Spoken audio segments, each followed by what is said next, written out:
नमस्कार। आज हम एक बहुत ही दिलचस्प विषय पर बात करने वाले हैं। महर्षि मुक्त की एक कृति है श्रीमद् भागवत रहस्य, ज्ञान और आत्मतत्व। तो इसके कुछ अंशों पर आज हम थोड़ी गहराई से चर्चा करेंगे। जी, ये स्रोत जो है ये आत्मज्ञान पर, मतलब स्व क्या है, हमारी असली प्रकृति क्या है, उसको समझने पर केंद्रित है। हाँ, और हमारा इरादा यही है कि इसमें जो मुख्य विचार हैं, जैसे आत्मतत्व क्या है, या फिर ज्ञान के अलग अलग स्तर क्या होते हैं, और ये जो खुद को जानने की इच्छा होती है, जिज्ञासा, उसका क्या महत्व है, इनको समझने की कोशिश करें। बिल्कुल, और शुरुआत भी बड़ी सही जगह से होती है। स्रोत एक सवाल पूछता है, भाई ये जो आत्मज्ञान है, खुद को जानना, इसमें कितना टाइम लगता है? ये तो बड़ा सवाल है। हाँ, और उदाहरण दिया है राजा खटवांग का। कहते हैं उन्हें सिर्फ 2 घड़ी में, मतलब करीब 48 मिनट मान लीजिए, उसमें आत्मबोध हो गया। अरे वाह, 2 घड़ी? तो ये तो फिर समय की बात नहीं हुई। नहीं, बिल्कुल नहीं। ये दिखाता है कि समय से कहीं ज्यादा जरूरी है वो लगन, वो अपने कल्याण की, अपने आप को जानने की एक एक तीव्र इच्छा। हाँ, एक गहरी प्यास, है ना? स्रोत में तो सीधी बात कही है कि अगर वो तीव्र जिज्ञासा नहीं है ना, तो आप सालों पढ़ते रहो, अध्ययन करते रहो, सब बेकार है। अच्छा। हाँ, जैसे वो कहते हैं ना, कुत्ते की पूंछ टेढ़ी की टेढ़ी रहती है, या बकरी के गले में वो मांस के टुकड़े लटके रहते हैं, वो किसी काम के नहीं होते। वैसे ही है। बात तो है, मतलब लगन पहली जरूरत है। एकदम सही। और ये इच्छा इतनी जरूरी क्यों है, इसका एक और बहुत अच्छा उदाहरण महर्षि व्यास का है, वेद व्यास। जिन्होंने महाभारत लिखी। हाँ, वही सोचिए जरा। वेद व्यास, वेद लिखे, महाभारत रचा, गीता जैसा अद्भुत ज्ञान दिया, मतलब ज्ञान का भंडार। जी। पर इतने महान ग्रंथ रचने के बाद भी कहते हैं उनके मन में शांति नहीं थी। एक बेचैनी सी थी। हैं, ये तो बड़ी अजीब बात है। इतना ज्ञान और फिर भी अशांति। हाँ, तो फिर शांति मिली कैसे उन्हें? शांति मिली, लेकिन किसी और ग्रंथ से नहीं।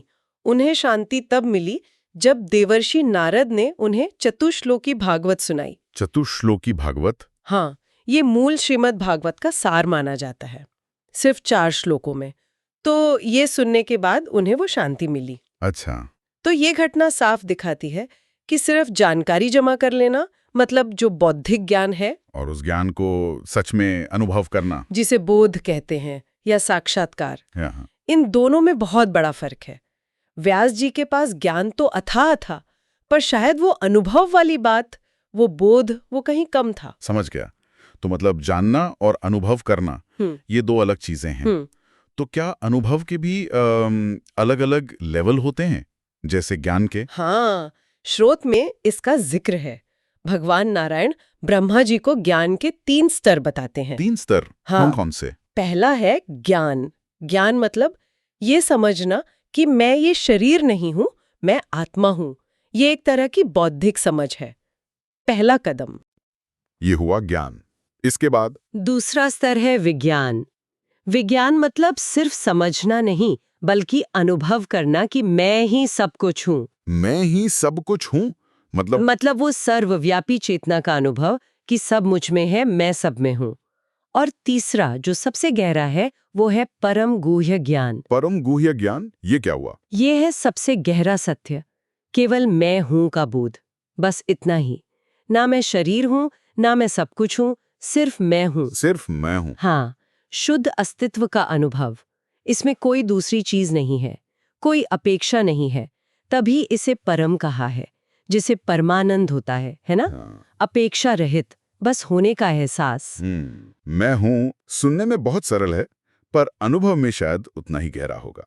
अच्छा, स्रोत में एक और बात पे जोर है, मैं और मेरा का फर्क। जी हाँ, ये बहुत महत्वपूर्ण है। हम रोज बोलते हैं ना, मेरा शरीर, मेरा नाम, मेरा घर, मेरी गाड़ी। बिल्कुल।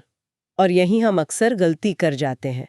ये जो मेरा शब्द है ना, ये हमेशा एक संबंध दिखाता है। संबंध? हाँ, कि कोई चीज मुझसे जुड़ी है, मुझसे संबंधित है, लेकिन वो चीज मैं नहीं हूं। अच्छा। अगर मेरा का मतलब मैं होता, तो जैसा स्रोत में मजाक में कहा है, मेरी गाड़ी कहने पर तो आप गाड़ी बन जाते। हाँ, ये तो है। तो ये बहुत बारीक लेकिन बहुत ही बुनियादी फर्क है। इसे समझना आत्मज्ञान के रास्ते पर बहुत जरूरी है। ये सब साधन है, मैं नहीं। सही कहा, हम अपनी चीजों से, अपनी पहचानों से बहुत ज्यादा जुड़ जाते हैं। अच्छा, एक और बड़ी रहस्यमयी सी बात कही है स्रोत में, क्या? बिना कान के सुनो और बिना बुद्धि के समझो। ये क्या मतलब हुआ? ये तो बड़ा उल्टा लग रहा है। हाँ, सुनने में उल्टा लगता है, पर इसका मतलब ये नहीं कि सोचना बंद कर दो या कान बंद कर लो। तो फिर ये इशारा है कि जो सच्चा आत्मज्ञान है वो हमारी इंद्रियों और हमारी बुद्धि की पहुंच से परे है। परे है? हाँ, सोचिए, जो शक्ति कानों के सुनने या न सुनने को भी जानती है, जो शक्ति बुद्धि के समझने या न समझने को भी जानती है, वो खुद कान या बुद्धि से कैसे जानी जा सकती है? वो तो इनसे पहले, इनसे परे है। तो ये उस गहरे आंतरिक अनुभव की तरफ इशारा है जो शब्दों और विचारों से भी गहरा है। अच्छा, यानी अनुभव बुद्धि से भी गहरा है। और क्या ये ज्ञान, क्या ये किसी खास धर्म या मजहब के लोगों के लिए है या सबके लिए है? नहीं नहीं, कतई नहीं।